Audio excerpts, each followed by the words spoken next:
Bienvenidos a un programa más en este proyecto Estados Unidos, México, Mundo. Gracias por sintonizar. Seguimos pidiéndole que si considera que estos programas valen la pena, pues que nos ayude compartiéndolos para que aparezcan en su muro, en Facebook, en YouTube, bajo el nombre de Estados Unidos, México, Mundo, Estados Unidos abreviado EEUU. Pues muchas gracias. Seguimos con el repaso de la historia. Ahora nos toca la línea de Un Mundo Nuevo y hemos estado abarcando 2500 años de historia. Siglo por siglo nos encontramos ya en el siglo XX. Ya hemos abarcado la Revolución Mexicana, también la Primera Guerra Mundial, y ahora nos encontramos hablando de la Revolución Rusa. Es interesante volver a mencionar que la Revolución Rusa se da en el último año, o mejor dicho, un año antes que terminara la Primera Guerra Mundial, o sea que estaban librando dos conflictos, uno más global, el otro más interno. Y aquí es donde nace un experimento social llamado socialismo. Eh, Les conté en el programa anterior que no es fácil hablar de esta revolución rusa y extraer la esencia. Lo que vamos a hacer es, vamos a presentar mucha información y después vamos a hacer algunos programas para sacar algunas conclusiones, porque si vamos a entender el capitalismo del siglo XXI en el que estamos y el cual está emproblemado, nos ha metido en problemas serios entre países, conflictos económicos y aún bélicos, y siempre que, como dije en el pasado, hay una moneda, cuando usted ve por un lado, ve el capitalismo, y si le ve del otro lado, va a ser el socialismo. Es inevitable esas dos caras, esos dos aspectos de cómo organizarse, de cómo generar riqueza, de cómo distribuirla. No hay vuelta de hoja. Lleva ya muchos años estos conflictos. Así es que la idea es que tenemos una utopía de cambiar el mundo y creemos que necesitamos una modificación, un cambio del sistema capitalista. No da para más y el socialismo o en una forma u otra nos podría dar algunas soluciones. Hay que entender que en Rusia se experimenta por primera vez y ese es el contexto que nos tiene ahora abarcando este programa Revolución Rusa número 3. Pues vamos a entrar en materia nuevamente. Muchísimas gracias por sintonizar y pues vamos entonces a abarcar dónde nos quedamos en el programa anterior. Pues muy bien, de nuevo muchas gracias y aquí vamos. La insurrección. Los debates en el seno del Comité Central del Partido Bolchevique con el objetivo de que éste organizara una insurrección armada y tomara el poder eran cada vez más intensos. Algunos en torno a Kamenev y Zinoviev consideraban que todavía había de qué esperar, porque el partido ya estaba asentado en la mayoría de los soviets y se encontraría, según su opinión, aislado en Rusia y en Europa si tomaba el poder de manera individual y no dentro de una coalición de partidos revolucionarios. Lenin y Trotsky consiguieron superar estas reticencias internas y el comité aprobó y pasó a organizar la insurrección que Lenin fijó para la víspera del segundo Congreso de los Soviets que debía reunirse el 25 de octubre. Se creó un comité militar revolucionario en el seno del Soviet de Petrogrado, siendo dirigido por Trotsky, presidente del mismo. Se componía de obreros armados, soldados y marineros. Aseguraba el apoyo o neutralidad de la guarnición militar de la ciudad y la preparación metódica de la toma de los puntos estratégicos de la ciudad. La preparación del golpe se hizo prácticamente a la vista de todo el mundo, ya que todos los planes que se ofrecieron a Kamenev y Zinoviev se podían encontrar disponibles en los periódicos y el propio Kerensky solamente esperaba que el enfrentamiento final terminara con la situación. Proclama del Comité Militar Revolucionario de Petrogrado anunciando la deposición del gobierno provisional. La insurrección se puso en marcha en la noche del 6 al 7 de noviembre, 24 y 25 de octubre, según el calendario juliano. Los sucesos se desarrollaron sin apenas derramamientos de sangre. La Guardia Roja bolchevique tomó sin resistencia el control de los puentes, de las estaciones, del Banco Central y de la central postal y telefónica justo antes de lanzar un asalto final al Palacio de Invierno. Las películas oficiales posteriores elevaron estos sucesos al rango de heroicos, pero en realidad los insurgentes solo tuvieron que hacer frente a una resistencia débil. De hecho, entre las tropas acuarteladas en la ciudad, solamente algunos batallones de cadetes, Junkers, apoyaron al gobierno provisional, mientras que la inmensa mayoría de los regimientos se pronunciaron a favor del levantamiento o se declararon neutrales. En total, hubo 5 muertos y varios heridos. Durante el levantamiento, los tranvías continuaron circulando, los teatros con sus representaciones y las tiendas abrieron con normalidad. Uno de los acontecimientos más importantes del siglo XX había tenido lugar sin que prácticamente nadie lo tuviera en cuenta. Si un puñado de partisanos había podido tomar el control de la capital ante un gobierno provisional que ya nadie apoyaba, El levantamiento debía en ese momento ser ratificado por las masas. Al día siguiente, el 25 de octubre, Trotsky anunció oficialmente la disolución del gobierno provisional en la apertura del segundo Congreso panruso de los soviets de diputados de obreros y campesinos, con 562 delegados presentes, de los cuales 382 eran bolcheviques y 70 del Partido Socialista Revolucionario de Izquierda. Sin embargo, algunos delegados creían que Lenin y los bolcheviques habían tomado el poder ilegalmente y alrededor de 50 abandonaron el Congreso. Estos, socialistas revolucionarios de derecha y mencheviques, crearon al día siguiente un Comité de Salvación de la Patria y de la Revolución. Este abandono del Congreso se vio acompañado por una resolución improvisada por parte de León Trotsky. Se abre cita. El segundo Congreso debe ver que la salida de los mencheviques y de los socialrevolucionarios es un intento criminal y sin esperanza de romper la representatividad de la Asamblea cuando las masas intentan defender la revolución de los ataques de la contrarrevolución. Se cierra cita. Al día siguiente, los soviets ratificaron la creación de un Consejo de Comisarios del Pueblo, Sovnarkom, constituido en su totalidad por bolcheviques como base del nuevo gobierno, a la espera de la celebración de una asamblea constituyente. Lenin se justificó al día siguiente ante el representante de la guarnición de Petrogrado de la siguiente manera, se abre cita: no es nuestra responsabilidad si los socialistas revolucionarios y los mencheviques han abandonado el Congreso. Nosotros les habíamos propuesto compartir el poder. Hemos invitado a todo el mundo a participar en el gobierno, se cierra cita. El nuevo gobierno. En las horas siguientes, varios decretos sentaron las bases del nuevo régimen. Al hacer Lenin su primera aparición pública, fue ovacionado y declaró: vamos a proceder a la construcción del orden socialista. En primer lugar, Lenin anunció la abolición de la diplomacia secreta y la propuesta a todos los países beligerantes en la Primera Guerra Mundial de establecer conversaciones se abre cita, con miras a una paz justa y democrática, inmediata, sin anexiones y sin indemnizaciones, se cierra cita. Luego se promulgó el decreto sobre la tierra, se abre cita. Las grandes propiedades territoriales quedaron abolidas inmediatamente y sin indemnización alguna, se cierra cita. Otorgaba a los soviets de campesinos la libertad de hacer lo que consideraran, ya fuera socializar la tierra o repartirla entre los campesinos pobres. El texto confirmaba una realidad ya existente, ya que los campesinos ya habían aprovechado esas tierras durante el verano de 1917.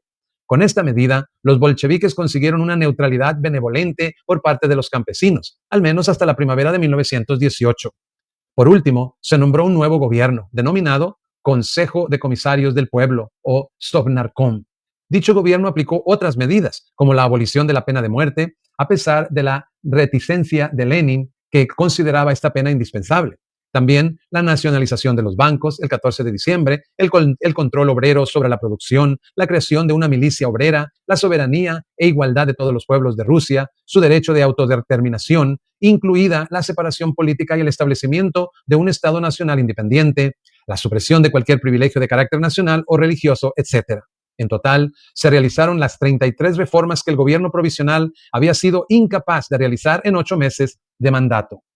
En 1871, los obreros parisinos habían tomado el poder en la conocida como Comuna de París. Esta primera experiencia de dictadura del proletariado, entre comillas, frase importantísima que debemos recordar, esta primera experiencia de dictadura del proletariado, tal y como Friedrich Engels lo calificó, había acabado con la matanza de 100.000 a 20.000 miembros de la comuna y con deportaciones en masa.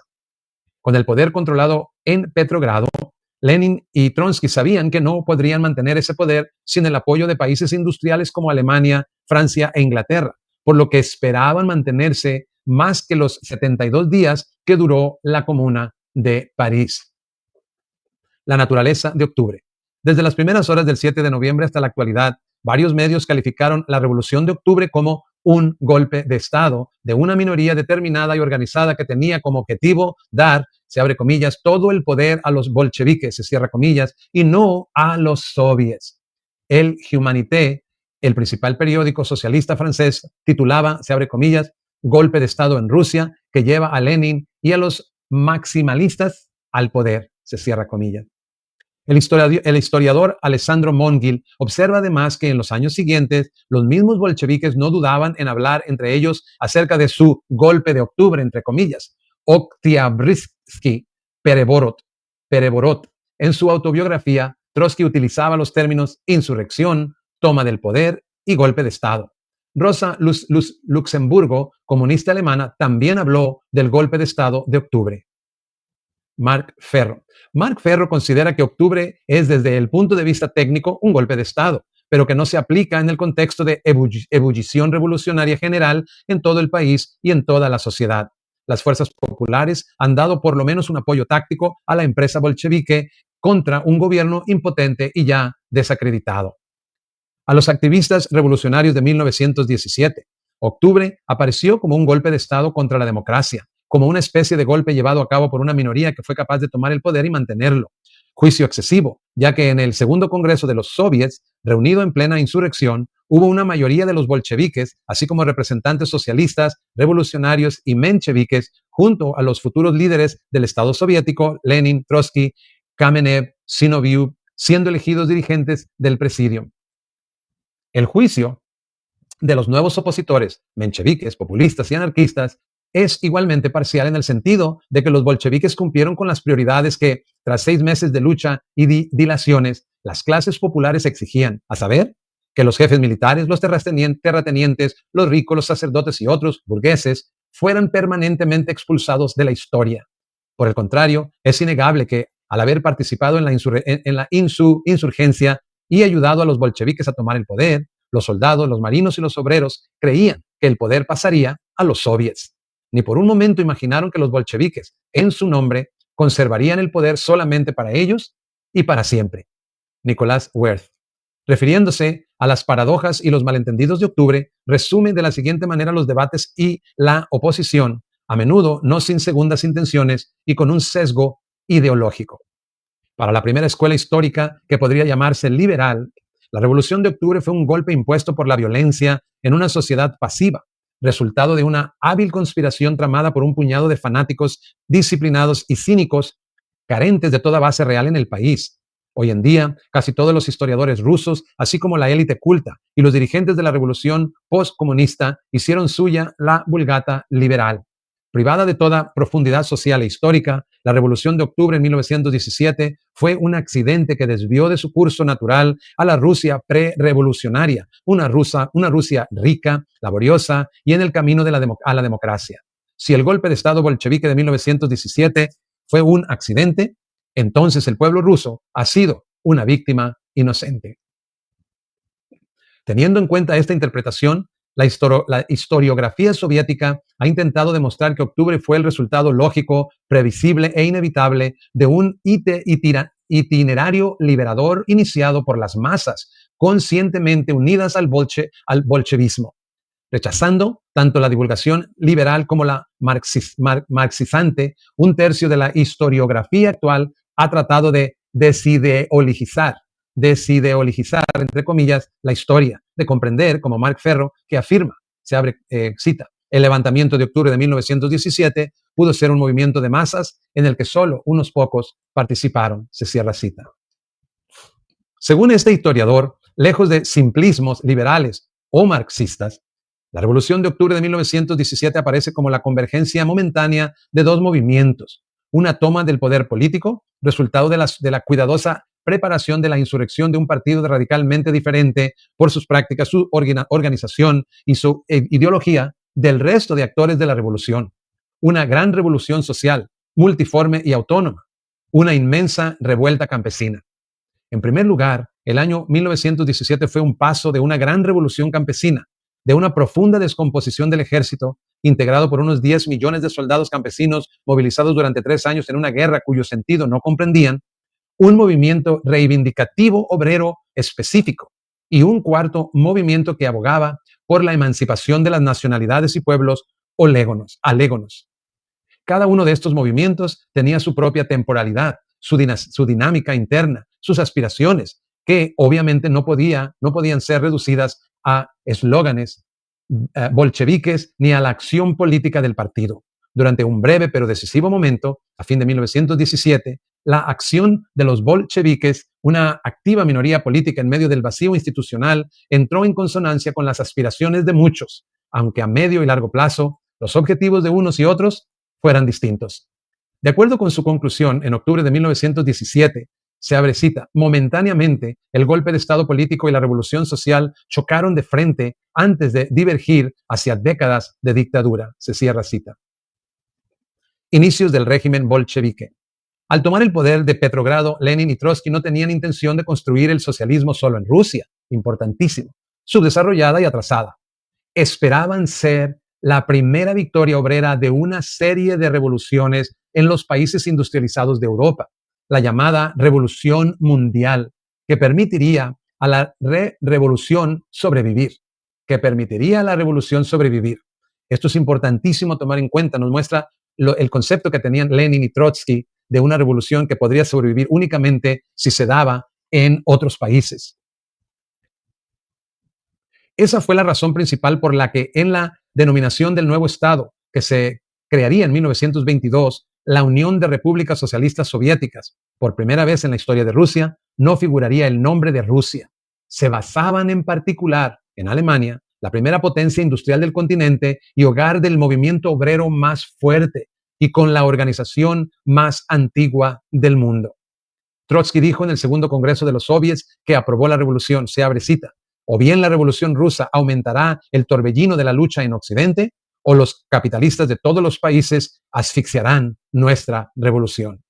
Sin embargo, no fue hasta un año después cuando una ola revolucionaria estalló en Alemania, desembocando en la Revolución de Noviembre, y en Hungría, donde se instauró la República Soviética Húngara, dirigida por Béla Kun y que perduró por 133 días.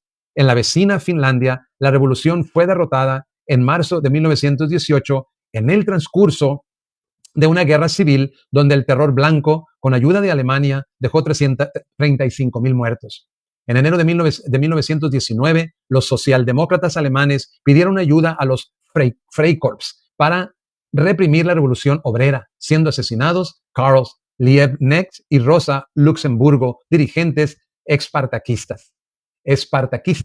Entre 1919 y 1920, otros países como Italia experimentaron huelgas insurrectas. En otros lugares como en Francia, el Reino Unido o Estados Unidos, se produjo una ola de huelgas y manifestaciones que no desembocaron en ningún intento revolucionario.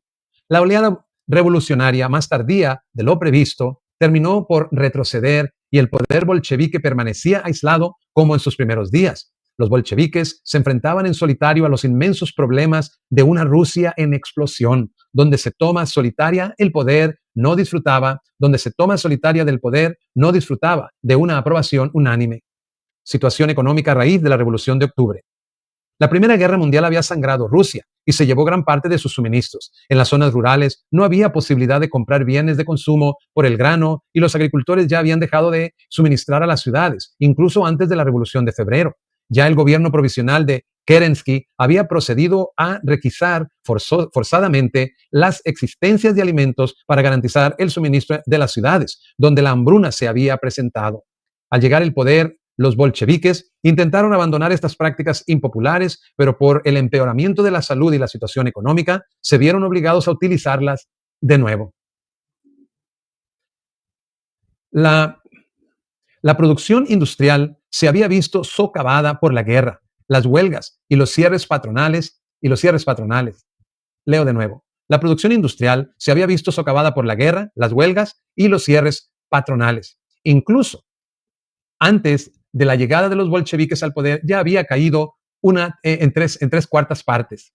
La situación económica evidentemente no mejoró tras la invasión de la rica Ucrania por las tropas alemanas, ni tras el embargo impuesto a Rusia en 1918 por las grandes potencias, a saber, Estados Unidos, Gran Bretaña, Francia, Alemania y Japón, ni por el comienzo de la guerra civil. Por otra parte, Lenin y Trotsky, fascinados por el dirigismo económico militarizado establecido por el Estado Mayor de Prusia en Alemania, deseando devolver a los obreros al trabajo siguiendo métodos similares, con el objetivo de poder tener las cosas de cara ante una hipotética contrarrevolución. Sin embargo, muchos trabajadores no querían renunciar a sus conquistas y volver a los enormes esfuerzos exigidos por el autoritarismo y la guerra. La coerción sobre ellos se convirtió en inevitable. La situación se estaba deteriorando drásticamente, provocando en unos meses la práctica desaparición de toda actividad económica en el país. En enero de 1918, la ración media de trigo en las grandes ciudades correspondía a 3 libras por mes. Las empresas debieron cerrar, los obreros no encontraban lo suficiente para comer, bandas de saqueadores vagaban por el campo en busca de alimentos y destacamentos de desertores se enfrentaban al ejército. Bolcheviques y campesinos, del malentendido al conflicto. Uno de los primeros decretos del gobierno bolchevique fue la ratificación de la abolición efectiva de las grandes propiedades de tierras, dejando a la iniciativa de los agricultores la repartición o socialización de la tierra. El decreto sobre la tierra entraba en ruptura con el programa bolchevique que preveía la nacionalización de la tierra. Para algunos se trata de una maniobra de los bolcheviques. Hábilmente repitieron durante varios meses parte del programa del Partido Socialista Revolucionario que estos últimos habían sido incapaces de poner en práctica. Marca también un malentendido entre los bolcheviques y los campesinos. Los primeros pretendían aplicar un colectivismo integral, mientras que los segundos aspiraban a la extensión y multiplicación de la pequeña propiedad. Pero con este hecho, los campesinos solo fueron seducidos por el partido de Lenin, que se mantuvo ante todo como colectivista, urbano y obrerista. Por el otro lado, los bolcheviques, siempre favorables a las nacionalizaciones, reconocieron que no tenían ni la voluntad ni los medios para imponer sus preferencias a los campesinos. Lenin afirmó: no podemos ignorar la decisión de la base popular, a pesar de que no estamos de acuerdo con ella. Debemos dar a las masas populares una entera libertad de acción creativa. En definitiva, la clase campesina debe obtener la seguridad firme de que los nobles ya no existen en los campos y hace falta que los mismos campesinos decidan todo y organicen su existencia. De hecho, para los bolcheviques, la reforma agraria era lo que se encontraba en el orden del día y no la construcción de una sociedad socialista, que parecía imposible en un país tan pobre. Conscientes de que no podían gobernar sin el apoyo de las masas rurales, la gran mayoría del país, los bolcheviques convocaron del 10 al 16 de noviembre un congreso campesino. A pesar de la presencia de una mayoría social revolucionaria hostil a los bolcheviques, este último ratificó el decreto sobre la tierra y apoyó al nuevo gobierno, consagrando la unión entre el proletariado urbano y el campesinado. Así, en los dificilísimos meses que precedieron al Tratado de Brest-Litovsk, el nuevo poder había conseguido evitar el peligro de enfrentarse a las masas rurales, teniendo en cuenta que tenía que hacer frente a la hostilidad de los monárquicos, de los liberales y de la mayor parte de los grupos socialistas. Pero el régimen heredó el catastrófico problema de abastecimiento de las ciudades, que ya había derribado a Nicolás II y a Kerensky. La necesidad de hacer pedidos de cereales para sobrevivir traía consigo el germen de un grave conflicto con el campesinado. Los soviets organizaron en la primavera de 1918 destacamentos de trabajadores destinados a llevar a cabo las requisas en el campo, la llamada Podrasbyorska. La violencia era frecuente en sus métodos y en la resistencia campesina, produciendo a su vez un descenso significativo de la producción agrícola. Posteriormente, los blancos, a pesar de proclamar el libre comercio, también se vieron obligados a recurrir a las requisas forzadas. Primeros combates de la Guerra Civil, otoño de 1917. Si la revolución fue un éxito en Petrogrado, la tentativa de tomar Moscú del 28 de octubre al 2 de noviembre se encontró con una violenta resistencia. Los bolcheviques ocuparon el Kremlin, pero los dirigentes locales de su partido dudaron y firmaron una tregua con la autoridad social revolucionaria de la ciudad antes de evacuar el edificio. Las tropas gubernamentales aprovecharon la oportunidad de ametrallar a los 300 miembros de la Guardia Roja y obreros desarmados que abandonaron el edificio, siguiendo órdenes del alcalde social revolucionario Vadim Rudnev. Hizo falta una semana de combates encarnizados antes de que los bolcheviques, conducidos por el joven Nikolai Bugarin, al final se apoderaran del Kremlin y tomaran el control de la ciudad. Sus opositores, socialrevolucionarios y monárquicos, dirigieron una represión sangrienta. El 12 de noviembre, el nuevo poder hizo fracasar la tentativa de reconquista de Petrogrado llevada a cabo por Kerensky y los cosacos del general Krasnov. Por su parte, el gran cuartel general, la Stavka, del ejército imperial ruso, anunció el 31 de octubre su voluntad de marchar sobre Petrogrado. Se abre cita, con el objetivo de restablecer el orden, se cierra cita. Reunido de nuevo por los dirigentes del Partido Socialista Revolucionario, Chernov y Gotz, pero abandonado por sus tropas, el Estado Mayor debió huir el 18 de noviembre. En las semanas siguientes, miles de yúnkers, cadetes y funcionarios como Kornilov, Huido, se reunieron en la República del Don. Se formó el Ejército de Voluntarios, dirigido por el general zarista Mijail Alekseyev.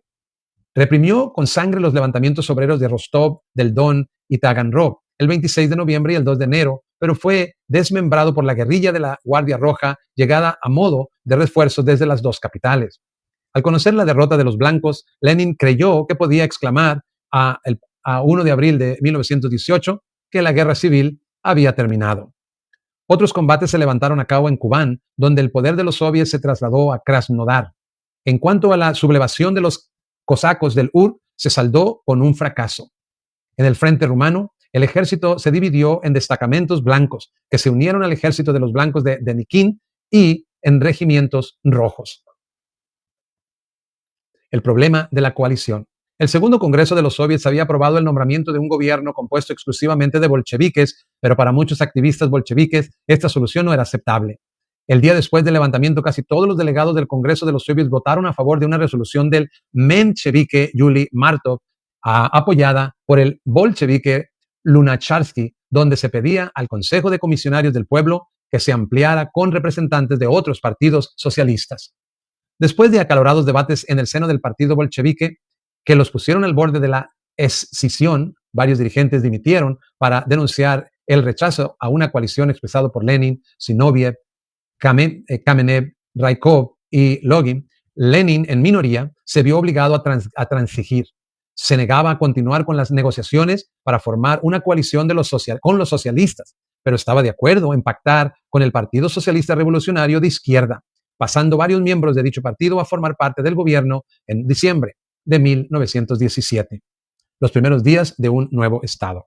Se comparten diversas opiniones sobre los primeros días tras el cambio de poder en octubre de 1917. Para algunos fue el comienzo de una dictadura. Máximo Gorki escribió el 7 de diciembre de 1917, se abre cita: los bolcheviques se han colocado en el Congreso de los Soviets tomando el poder por sí mismos, no por los soviets. Esto es una república oligárquica, la república de algunos comisarios del pueblo. Se cierra cita. La mañana después del 7 de noviembre se prohibieron 7 periódicos en la capital. Se trata, según Víctor Serge, de 7 periódicos que defendían abiertamente la resistencia armada contra el golpe de fuerza de los agentes del Kaiser. Los socialistas conservaron su prensa. Según Víctor Sarge, la prensa legal menchevique desapareció en 1919, la de los anarquistas hostiles al régimen en 1921 y la de los social revolucionarios de izquierda en julio de 1918 a raíz de su rebelión contra los bolcheviques. Pero los bolcheviques se habían pronunciado, antes de asumir el poder, a favor de la libertad de prensa, incluido Lenin, y este giro no fue aceptado por muchos bolcheviques. Marc Ferro considera que, se abre cita, contrariamente a la leyenda, la abolición de la prensa burguesa y de las publicaciones socialistas revolucionarias no viene ni de Lenin ni de las altas esferas del partido bolchevique, se cierra cita, sino que, se abre cita, es el público en forma de insurgencia popular, se cierra cita. De modo que prácticamente la totalidad de los funcionarios de Petrogrado se declararon en huelga para protestar contra el golpe de Estado, pasando las listas públicas a denunciar a aquellos que se niegan a servir al nuevo poder. El 10 de diciembre, los líderes del Partido Demócrata Constitucional, KD, que se había puesto al frente de la resistencia armada al gobierno bolchevique, fueron declarados en estado de arresto. Otros creen que la clemencia fue lo que caracterizó a los primeros días del régimen soviético. Los ministros de gobierno provisional fueron detenidos y liberados rápidamente. La mayor parte había participado en la guerra civil en el bando blanco. El general Piotr Krasnov, que se había levantado a raíz de la Revolución de Octubre, fue puesto en libertad junto con otros oficiales. Tomó las armas contra el régimen soviético en contra de su palabra y pasó a liderar el ejército blanco en los meses posteriores. Para Nicolás Werth, el nuevo poder realizó una reconstrucción autoritaria del Estado en detrimento de los órganos de poder que surgen espontáneamente en la sociedad civil. Los comités de fábrica, las cooperativas que reemplazaban a los sindicatos o soviets, meros instrumentos vacíos, pero ya infiltrados en el sistema y subordinados a él. Se abre cita. En un par de semanas, finales de octubre de 1917 a enero de 1918, el poder desde abajo, el poder de los soviets, que se había desarrollado de febrero a octubre de 1917, se convierte en un gran poder a raíz de los procedimientos burocráticos o autoritarios. El poder de la sociedad al Estado y del Estado al partido bolchevique. Se cierra cita. La paz de Brest-Litovsk. Al tomar el poder en Rusia, los bolcheviques tenían la esperanza de que se produjera un levantamiento revolucionario en Europa. Esto es clave para entender lo que miraban y lo que estaban tratando de llevar a cabo Trotsky y Lenin. Muy importante. Vuelvo a leerlo. Al tomar el poder en Rusia, los bolcheviques tenían la esperanza de que se produjera un levantamiento revolucionario en Europa. Este no se produjo y la paz prometida en octubre pasó a ser una necesidad absoluta para satisfacer las demandas del ejército y de los campesinos. Se trataba al mismo tiempo de firmar la paz, de negociar la política expansionista territorial de los gobiernos burgueses, pero sin que pareciera que se claudicaba ante los imperios centrales. Se firmó un armisticio el 15 de diciembre y los debates sobre la paz comenzaron el 22 de diciembre, siendo comandada la delegación rusa por Trotsky, que hizo publicar todos los tratados secretos y acuerdos sobre cambios territoriales alcanzados previamente entre ambas potencias. Las exigencias alemanas fueron enormes. Polonia, Lituania y Bielorrusia debían pasar a estar bajo ocupación alemana. Se inició así un acalorado debate en el seno del partido bolchevique, donde se confrontaban tres posiciones. Unos, como Bujarin, defendía la necesidad de una guerra revolucionaria. Lenin opinaba que había de dar el brazo a torcer, y Trotsky, que venció en la votación con 9 votos a favor por 7 en contra, propuso rechazar la firma de una paz que conlleva cambios territoriales, pero que sí que había que declarar el fin de la guerra. Como respuesta, el ejército alemán lanzó una ofensiva el 7 de enero, avanzando rápidamente en Ucrania. La posición de Lenin, favorable a la firma inmediata de la paz, fue ganando adeptos dentro del partido, pero los alemanes endurecieron las condiciones del Tratado de Paz. El 9 de febrero de 1918, la República Popular Ucraniana firmaba el Tratado de Brest-Litovsk entre los imperios centrales y Ucrania, por el que los imperios centrales reconocían la soberanía de Ucrania. El 3 de marzo de 1918, los bolcheviques firmaron su Tratado de Brest-Litovsk, por el cual Rusia perdía el 26% de su población, el 27% de su superficie cultivada y el 75% de su producción de acero y de hierro. La situación económica de la joven República Soviética, ya agravada por una guerra mortuaria que había durado 4 años, se presentaba desesperante. Pues es así como llegamos al final de este programa, una revolución que prácticamente se está experimentando, se está llevando a cabo en la marcha, nunca había sucedido, las cosas no están saliendo bien y se está improvisando mucho y repitiendo, no están las cosas funcionándole a esta revolución que tenía otras intenciones, pero que sin lugar a dudas no están llevando a un buen puerto. Pues muchas gracias por sintonizar. Como vuelvo a repetir, estos temas no son fáciles de abordar. Están sucediendo muchas cosas en este experimento social, en este experimento que llamamos socialismo en Rusia, que tenía sus raíces en Europa, pero que fue Rusia la primera en echar a andar un experimento desconocido. Así es que ya estaremos teniendo otros programas para sacar algunas conclusiones sobre todos estos temas. Lo invitamos a que sintonicen el siguiente programa cuando seguiremos hablando de la Revolución Rusa, capítulo 4. Pásala muy bien, muchas gracias. No sin antes recordarle que ojalá que nos pueda ayudar a compartir para que este programa llegue a más personas. Muchas gracias.